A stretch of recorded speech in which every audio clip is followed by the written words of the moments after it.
দেখুন বন্ধুরা কত সুন্দর লাগছে। এবার আমরা খাবো। বন্ধুরা, তুই বন্ধু কিচেনে আপনাদেরকে অনেক অনেক স্বাগত জানাই। আজকে কোনো রান্নার নিয়ে আসিনি, আজকে নিয়ে আসছি আমরা যে শুকনো কুল কীভাবে আমরা মেখে খাই। আজকে শুকনো কুলের মাখা বানাবো, একদম দুর্দান্ত স্বাদের হয়। তাহলে শুকনো কুল মাখার জন্য আমি যেখানে যতটা পরিমাণে খাবো সেতটা পরিমাণে আমি শুকনো কুলটা নিয়েছি। এটা ভিজিয়ে রাখছিলাম 10-15 মিনিটের জন্য। 10-15 মিনিট পরে আমি জল থেকে তুলে নিয়ে এসেছি। এবারে মাখাটা বানাবো।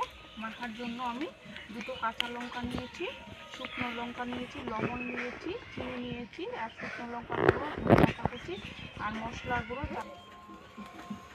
কষলে নিব।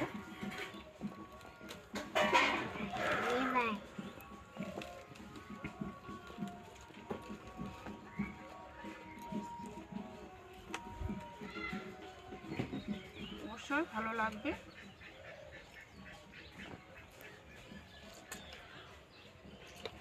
যে সময় কুল থাকে না সেই সময় আমরা এইভাবে গ্রামে আমরা এইভাবে কুল মাখা বানিয়ে খাই। অবশ্যই ভিজিয়ে রাখতে হবে, না হলে কিন্তু ভালো হবে না। সর্বপ্রথম লবণ, লঙ্কাতে আমি লবণ দিয়ে মেখে নিয়েছি, তার জন্য একটু কম দিলাম। আর দিয়ে দেবো চিনি।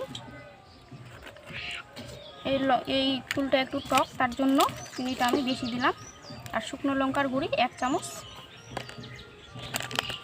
আর দিয়ে দেবো হালকা একটু হলুদ, হলুদ না দিলেও হয়, দিব আমি।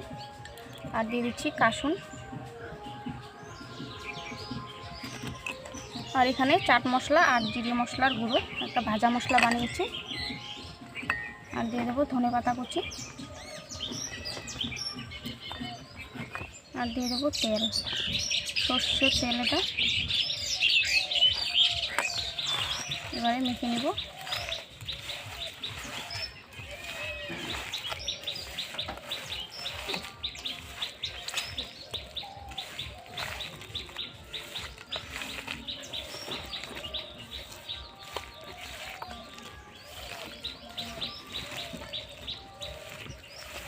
একদম ঝাল ঝাল, ঝাল মিষ্টি টক কুল মাখা।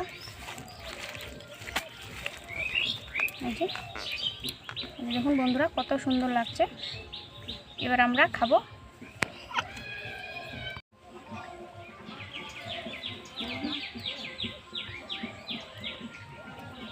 এটা আমার কাকিমা হবে, আমার কয়েকটা ভিডিওতে আছে।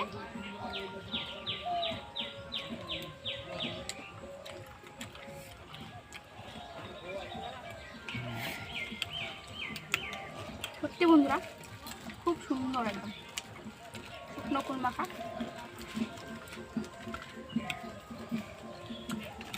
পিতু কেমন হয়েছে বল?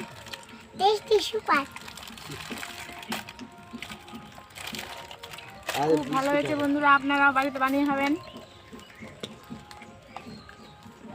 সত্যি বন্ধুরা খুব সুন্দর হয়েছে।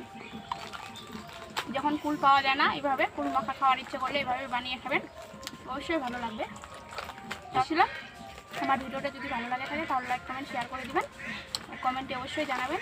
আজকের মতো এখানে সবাই ভালো থাকবেন, সুস্থ থাকবেন। আগামীকাল আবারও একটা নতুন রেসিপি নিয়ে আসবো। তো তখন টাটা।